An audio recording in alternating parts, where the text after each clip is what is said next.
Hello guys, how's it going? My name is Dalaran, and it is time to finally dive into Layer 8 of Twisted Corridors for Torghast. I've been enjoying doing these runs, and with the last one in particular, my adrenaline was really pumped in terms of just how close it went. We're gonna be going into this run very safely, playing our main spec with the best possible gear and the right legendaries. In terms of powers, I don't think we're going to do anything crazy. I actually just want to kind of finish it because it seems that the bosses are scaling to get harder and harder and harder. So we'll probably end up going with a lot of old reliable abilities. But it is time to dive into the final layer of Torghast and hopefully finish the boss fight and claim our mount, which is something I've been waiting for quite a while. So let's dive into it. I was thinking maybe do some cheese with Torghast, like let's say go in and out of corridors until we get the right torments. With the soul forge heat, this could actually complicate things, but you know what? We're just gonna dive right in as we are and see how things go. We're just going to adjust and adapt, starting off with Jack of all trades. We're actually starting off really well. Since we are in the soul forges, we are gonna have to pick up this one specific power with the vendor. And I'm actually playing them among talents, but that's okay. I normally don't like to play deeper strat for Torghast, just because I feel like having that the energy for a feint whenever things really get hairy is generally better. But I think we'll be all right in terms of the experience here. We'll just go with deeper strat. It's gonna be better for bosses. It's not gonna change our playstyle that much. Plus, we'll also have the vendor room in just a couple of floors, and we might even make a swap there. But let's start our run and kind of see how it goes. We are going to probably go a lot slower than I usually do, so this is going to be a long video for me to edit. But I think the reward at the end, the patience, is going to be worth it. First big power we end up getting is either silent foot pads or leather apron.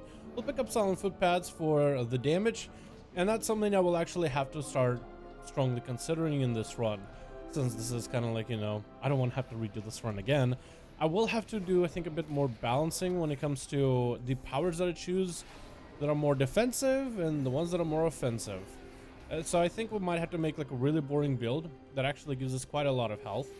But if it's effective in terms of us being able to do this run relatively easily, that is something for us to consider going forward. We'll just kind of watch our damage as we do things, as we're fighting like the door boss or whatever, and we'll see how much damage we're doing or how much damage we're taking.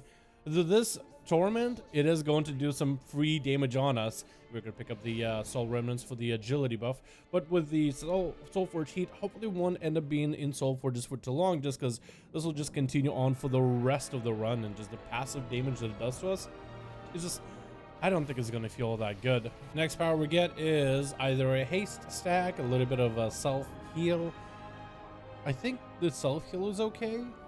I'm gonna pick up self-heal. I don't think that one procs that often, or as often as I'd like it to, but that one is still gonna be somewhat decent. Also, on looking at my rogue, I actually have an extra conduit, but I can't really do anything about it right now unless I go and reset the run. So we are actually playing a little bit underhanded here in terms of the relative power we can have, because that's an extra potency conduit. That's something useful I could put in there. You know, that's a little bit extra value for it, since we got the renown upgrade, but I think we'll be all right. I think we'll be okay. I haven't even opened my weekly vault for the week or anything like that, so I think we'll be okay. I think we'll be a-okay.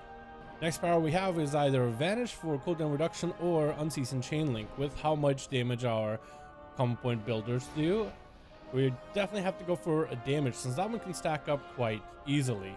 If you're ever struggling with Torghast, one of the tips I can give you is to body pull. Don't hit enemies with like a ranged attack, because sometimes that'll just make other enemies aggro. But if you body pull, sometimes they'll walk at you and they won't be social with the mobs around them.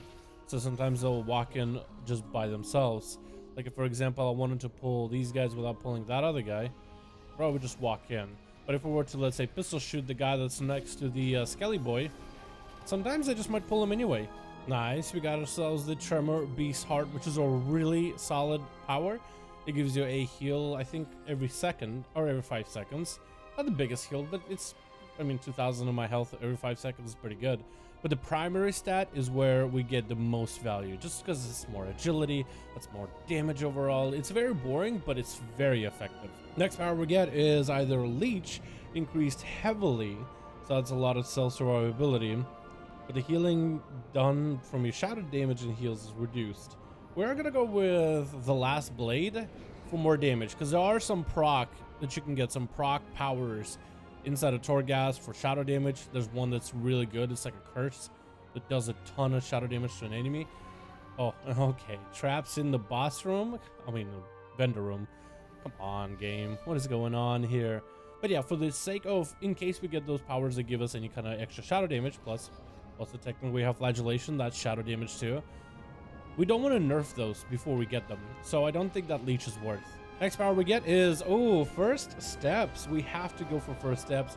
Grapple hook makes our next finisher do 400% more damage. That's going to make all our damage a lot higher. So together we got the combo of the first steps as well as the jack of all trades, which is probably like the best 2 powers you can get as a rogue. We got our first freebie enema cell with the distracting charges. We are going to start using them regularly too. I think from here on we could invest into Restless Geodes and then maybe into Slippery Wraith Coil so we can get more grapple hooks as well as defenses when we grapple, which is probably not a bad idea. I think we are going to go for that combo. It just seems really, really strong.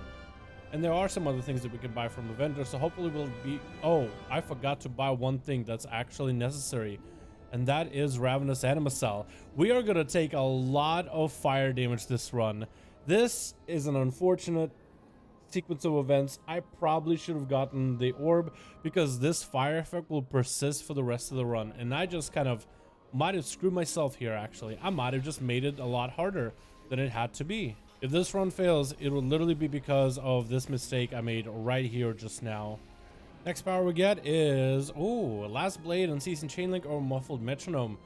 Damage is increased by 10%. This one can be good, but I think we're gonna go for Last Blade. Just because, well, we already have the power that makes our finishers do more damage, so that will end up letting us scale the best, in my opinion. The other looks purple, though. It looks good, but it ends up being quite unique in terms of how you have to have some planning in order to maximize the value of it. I'm still beating myself up over not picking up that orb, by the way, so I can take less fire damage, because this is going to be 10% of my health very, very soon. It's just going to end up being just... It's going to be kind of warm in this side of Torghast, and the thing is, the warmth is just going to stay with me for the rest of the run. Like, for the rest of this run going forward, it's just going to be very uncomfortable. Unless you pick up some, like, natural self-heals, it's just going to be really annoying to deal with. Or, worst case scenario, we'll get the Soul Forges twice, so this will just continue ramping up until we can get an orb and then deal with it. We probably should pick up an orb just in case we get one of those loot goblins, because they added those guys in there. Next power we get is, oh, a second Tremor Beast heart. I think we have to go for it. Increasing our stats by 15% on top of already 15 from before. 2 hearts, more regeneration, which will help with Torment. We got 2 hearts, boys. We're just that generous of a rogue, I guess, now. We got like the Grinch treatment. I got, instead of heart grows twice the size, we got 2 of them instead. Maybe that's what happened with the Grinch. He didn't steal Christmas, he just stole people's hearts. And hey, we got the proc.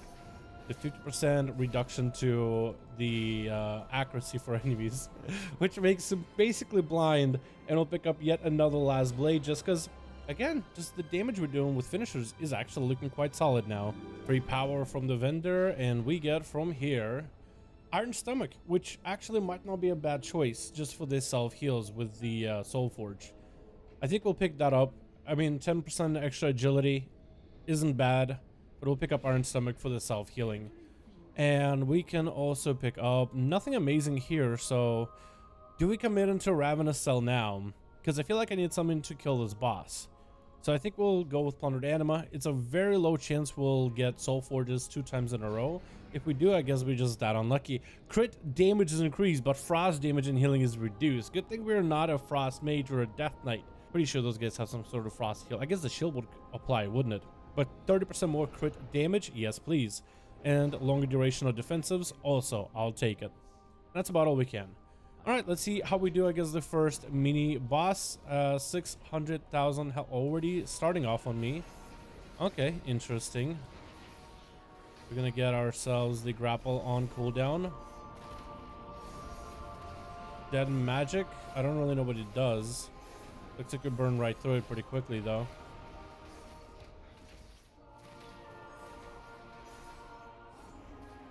Get our flagellation buff pretty quickly.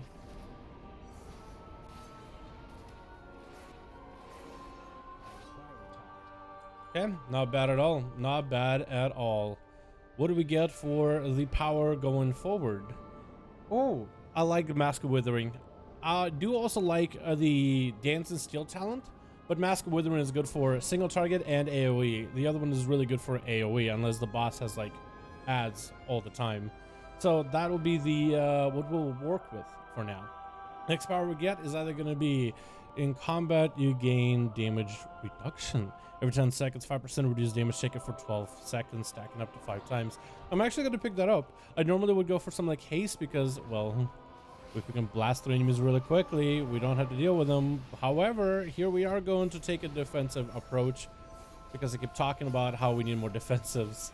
So that'll be a way for us to just take raw damage reduction, which there's not a lot of powers that really give you that kind of raw DR. So we might as well take it while we have it. Next power we get is, I think we're going to go with Phantasma. And the other ones are just not that good. So we don't have to worry about Phantasma gathering for the vendor. We should be able to buy whatever else they have left. Yeah, we're actually heading really close to the second mini boss. Oh, this has been a really long run, huh? Next power we get is, oh, Dance and Steel. Do we go for Dance and Steel? We are going to be doing quite a bit more climbing before we are done with. So that's not a bad choice. Yeah, let's pick up Dance and Steel. That's just a really good pickup overall for AoE. And the next floor should be the mini boss floor. So let's check in what the vendor has to offer. The vendor doesn't really look like he has a lot. Okay, so we have a lot of Phantasma and not a lot to use it on. Let's get Soul Remnants because that seems like a really good one. Let's pick up, let's grab one of these. Let's grab one of these. Let's grab the Ravenous Anima Cell. And I think the potions he's going to have at a later time too. We might as well pick it up. We might as well grab it all. Might as well grab all of it. We're not going to use the potion here, I don't think, though. Crit. Let's go for the crit. As well as that's it, actually. Pretty good. Yeah, bosses are starting to get a little bit tricky. And for the rest of the bosses, because of the torment with the health, old bosses are going to have more health at the very end. So that's going to be interesting. We could pick up the extra haste from flagellation. I think that'll be better. It basically will be like a mini bloodlust. So we'll roll with that one. Another Trevor Beast. I wonder if I can get a heart from him as well. Man, let's try it. We'll give it a go. If we can get a third heart, that'd be cool. But I'm pretty sure there's got to be a cap and stuff like that, right? And we actually can get a third beast heart. So that's going to put our agility from 2,618 to 2,900. Okay, pretty good. I'll take it. That's also actually self-healing every 5 seconds. But the agility, I think, is going to be the biggest impact here in terms of the damage we do. Yeah, you could already feel it. You can already feel it. 300,000 crits is pretty good. Oh, your strength and agility, stamina, and intellect increased by 30%, but you can no longer jump. Hopefully you don't have any puzzles where we gotta jump. And from this guy, yeah, his inventory is pretty slim pickings here, boys. Mastery is increased, but arcane damage is reduced. I think we actually would pick up extra mastery. Just why not? It's some sort of a damage increase even in minor ways. And I guess I could go with the haste buff as well. I'll pick up one more Ravenous Cell just in case. We'll probably end up using them. If we don't see anything specific that we could use, let's say, you know, any loot goblins before the final boss.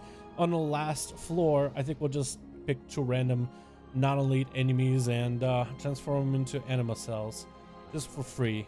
Next power we get is, while in combat, release an uncontrollable howl at random intervals. This does 2,000 shadow damage and interrupts enemies, or while in combat become incorporeal at random intervals, reducing damage taken by 99%. Wow, unstable form. I think we're gonna give it a go. It's very RNG heavy, but we'll see how well it works out, and we'll just hope for the best. All right, final vendor to help us in our quest to hopefully get layer 8 done. This is gonna be really cool.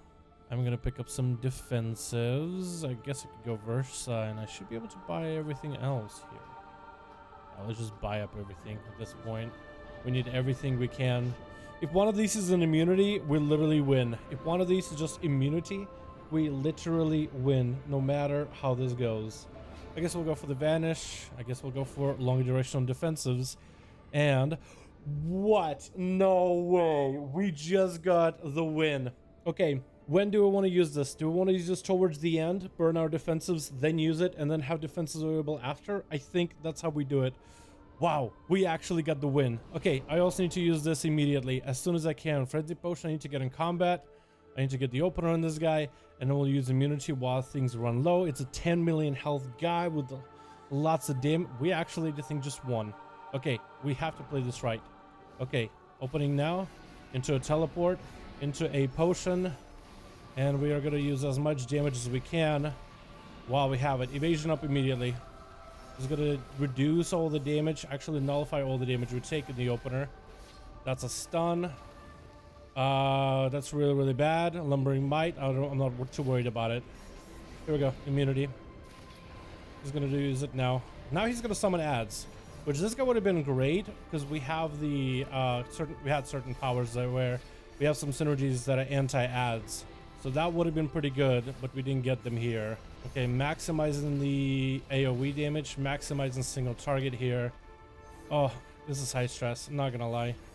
We also can stun him for a little bit extra damage too, so we should. Immunity 40 seconds. If we could just burn him in 40 seconds, we're okay. Not even moving, just not even point. 30 seconds immunity. 1.7 million health left. 20 seconds of immunity. About 1 million health left. 10 seconds of immunity. 600,000.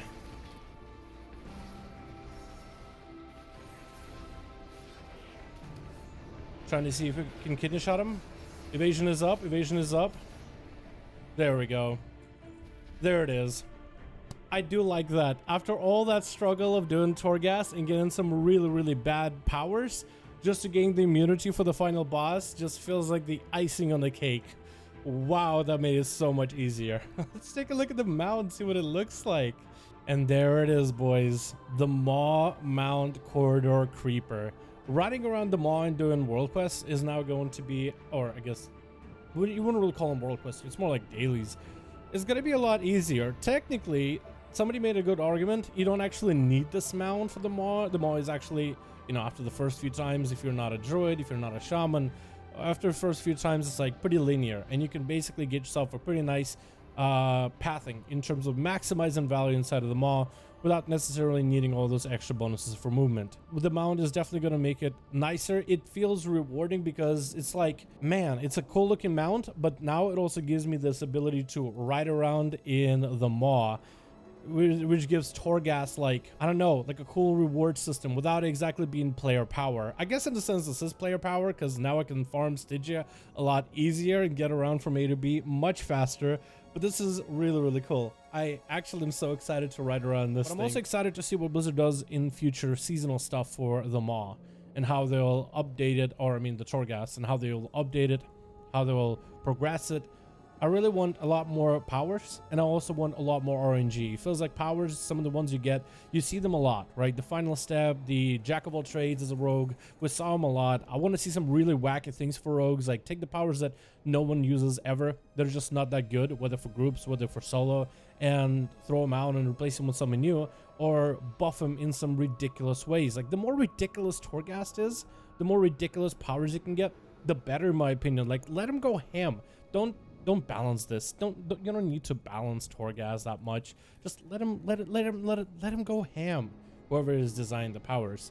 But anyway, thank you guys so much for checking out this video. Appreciate all of you for watching. I got myself the MAW mount, and I'll see all of you guys in another video.